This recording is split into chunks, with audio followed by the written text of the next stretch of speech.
Irmãos, a nossa mocidade, ela é muito ativa e com isso eles estão assim muito bem instruídos, mas ao mesmo tempo famintos, não é?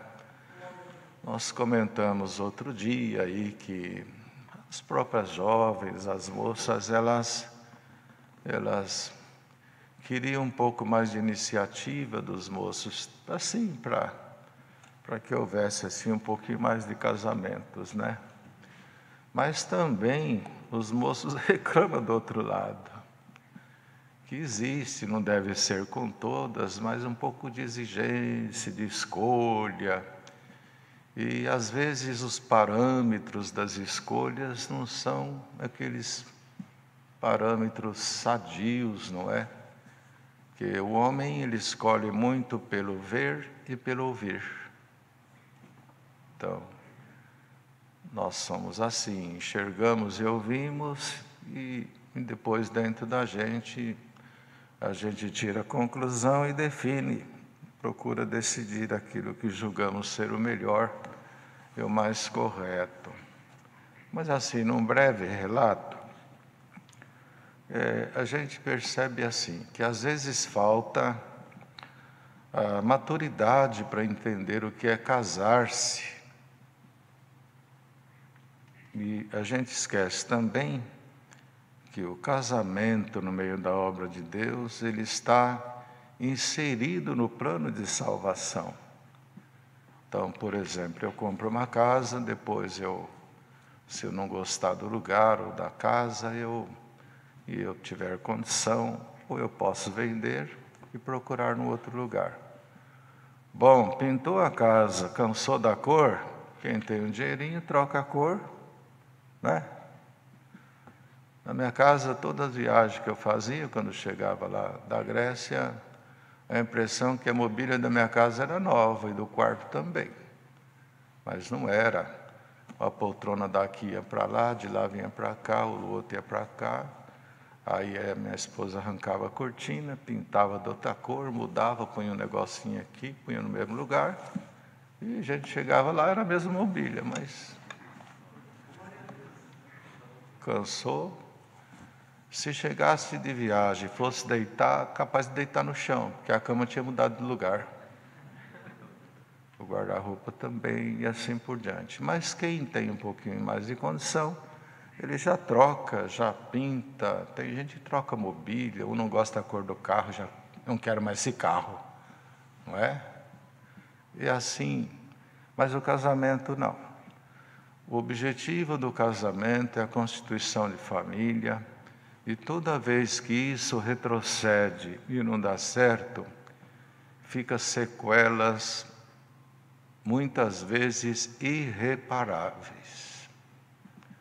Por isso que ainda acho que ontem, essa semana, conversando com alguma mocinha, falei, a gente precisa esperar um pouquinho, não é conhece hoje e busca a palavra. Precisa procurar um pouquinho conhecer a mercadoria, não é? Homem chega no mercado, né, Alex? Vou falar de mim, não vejo a hora de sair, eu nem entrei. E pega e põe. Mas a mulher não, a mulher chega lá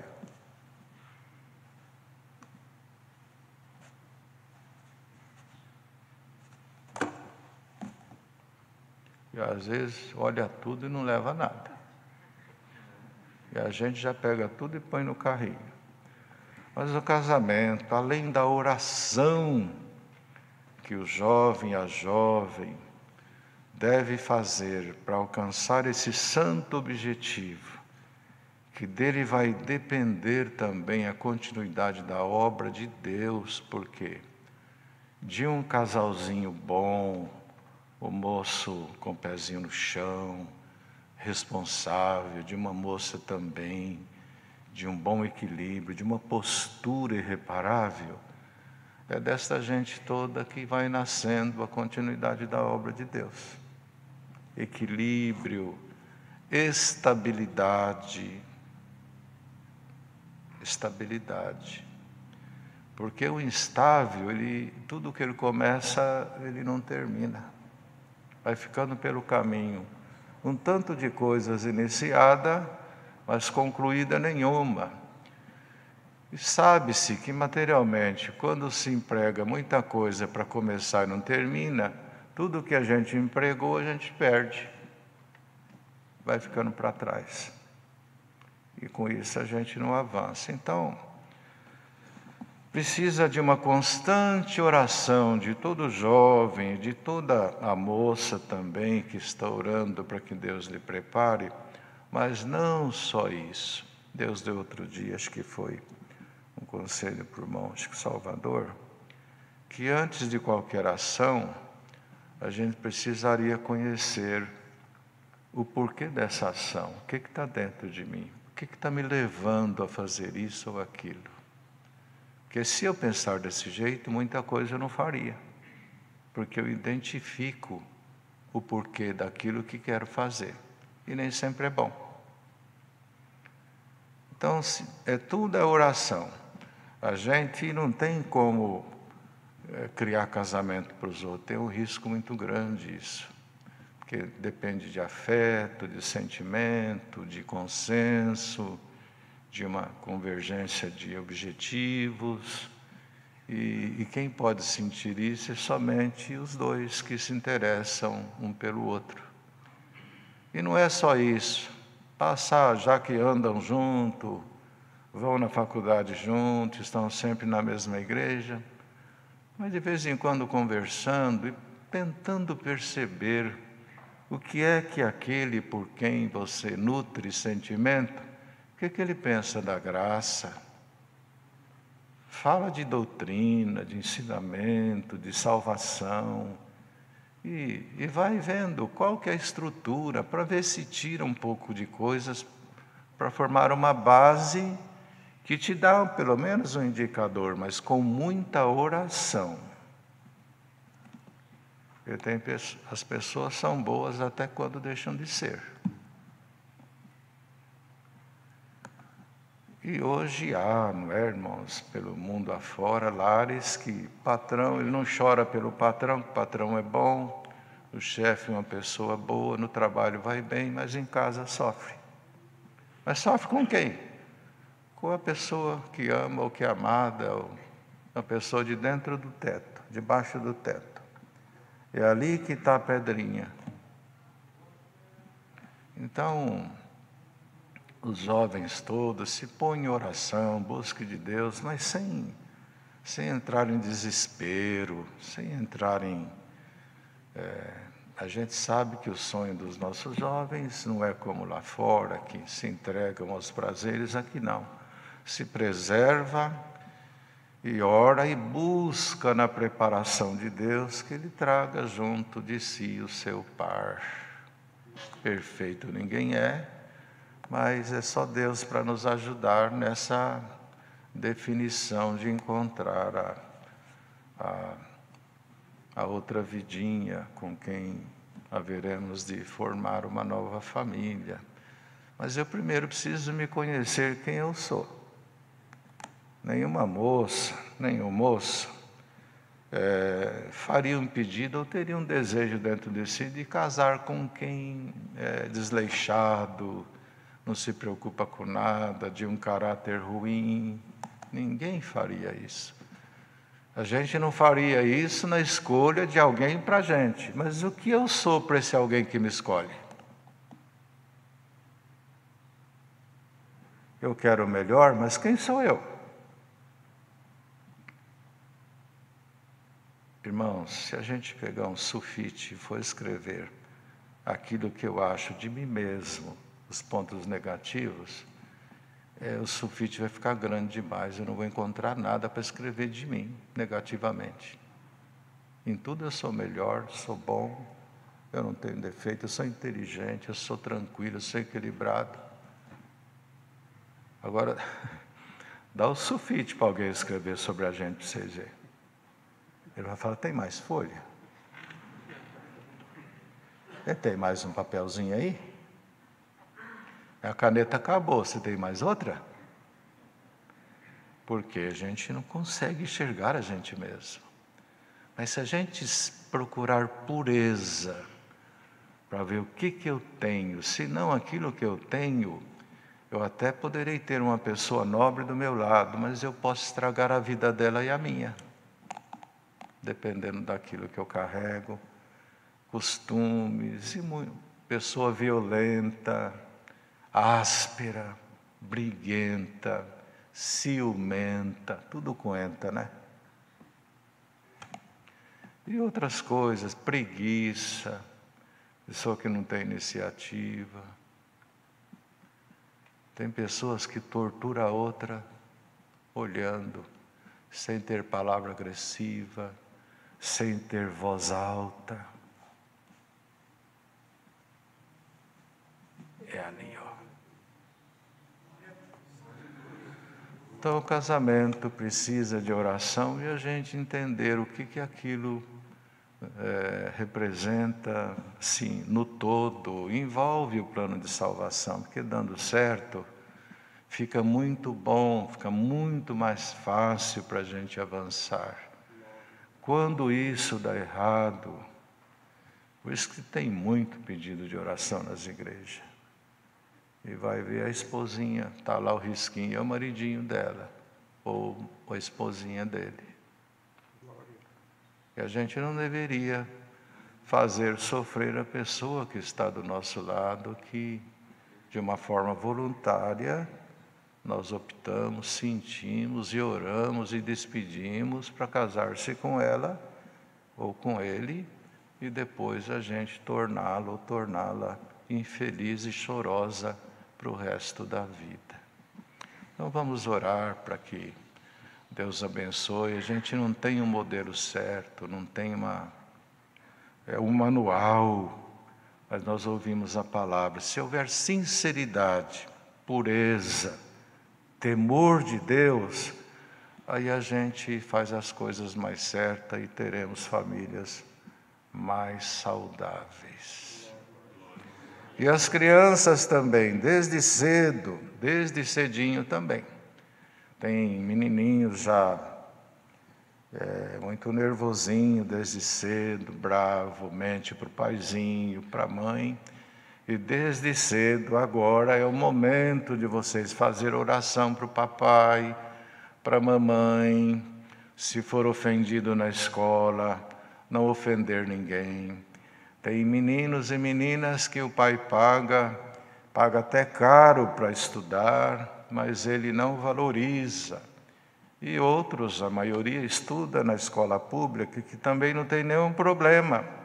Nós temos hoje jovens que vieram das escolas públicas e ocupam lugares nobres na sociedade, nas empresas, nos governos. Então, desde cedo, os meninos, às vezes o paizinho tem poucas posses, não pode, às vezes não tem nenhuma casa, é 1 ano numa casinha, 2 na outra, 6 meses na outra. Isso, para as crianças que estão nos ouvindo, assistindo o culto, é um alerta para vocês, estudem mesmo. Vocês estudando, daqui uns tempos, quando vocês chegarem a ser moços, vocês vão começar a trabalhar, já vai fazer faculdade, a faculdade traz um emprego melhor, já começa a entrar um dinheirinho melhor. E aquilo que o papai não tinha para dar, vocês vão ter para dar para os pais, para vocês, para suas famílias e assim por diante. Senão, e a gente até comenta o seguinte, que a gente que não tivemos muitas posses e não tem nenhum problema nenhum, o nosso dever de aplicação tem que ser maior ainda. Senão a gente fica no que é a vida inteira. Mesmo jeitinho. Bem, vamos parar por aqui. E a mocidade toda, a irmandade que está ouvindo, os irmãos não esqueçam, Deus está fazendo uma obra muito maravilhosa. Na Vila Ré mesmo, chega alimentos, e quando a gente pensa que está terminando, aí Deus prepara tudo de novo. Então, os irmãos da piedade nos orientam o que, para onde, deixa o endereço. Nós vamos lá com um pequeno grupinho de jovens, higienizamos tudo. Cada mocinho ou mocinha pega seu carro, põe 4, 5 kits completos de alimento, limpeza, mistura no seu carrinho. Ai, que delícia! E um sai para cá, outro sai para lá, outro sai para cá, outro sai para lá. Eu chego até assim. Um dia desse, um chegou lá, a gente estava lá no meio dos alimentos, ele fez até assim. Tem alguma coisinha para fazer aí, meu neném? Até assim. Orgulhoso de ser participante. E crianças no meio de tudo isso. E nós ficamos muito felizes, muitos irmãos estão servindo com muito, e a gente fica maravilhado com tudo isso. Mas uma das coisas que me fez chorar há dias atrás, estava lá recebendo os alimentos, higienizando, que Deus levou um diácono nosso, uma irmã da Piedade, outras duas tiveram problema com o Covid, e agora que estão retornando, então limitou-se um pouco. O outro diácono também, irmão João, teve que pôr marca-passo, então a gente entrou de diácono, então é uma delícia trabalhar de diácono, uma maravilha. E encontramos lá no meio, chegou uma sacolinha pequena, dentro da sacolinha 2 saquinhos plásticos, um com punhado de arroz, o outro com um punhado de feijão.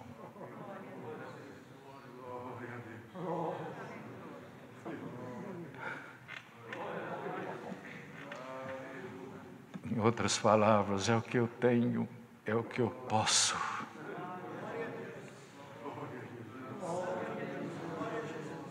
Então Deus é glorificado no muito, glorificado no pouco, glorificado na atitude das crianças, que muitos deles estão já juntando coisinhas para ajudar na piedade, ajudar outra criança. Deus está fazendo um movimento muito glorioso. Ele, na verdade, pôs um tapume em volta da obra. Deus mandou uma palavra no início de tudo isso. Estamos em manutenção interna.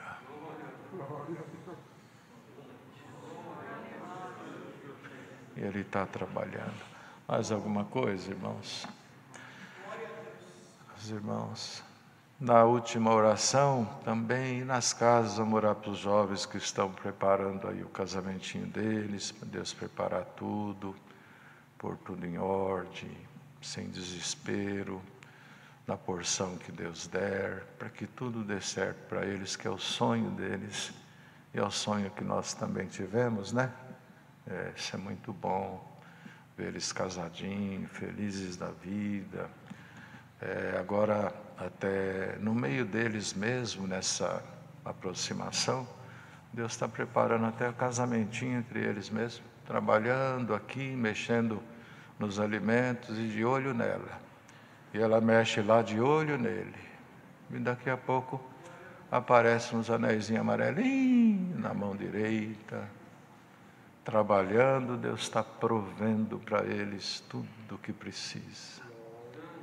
E nós casados e quem solteiro devemos orar por todos eles que são merecedores da nossa atenção.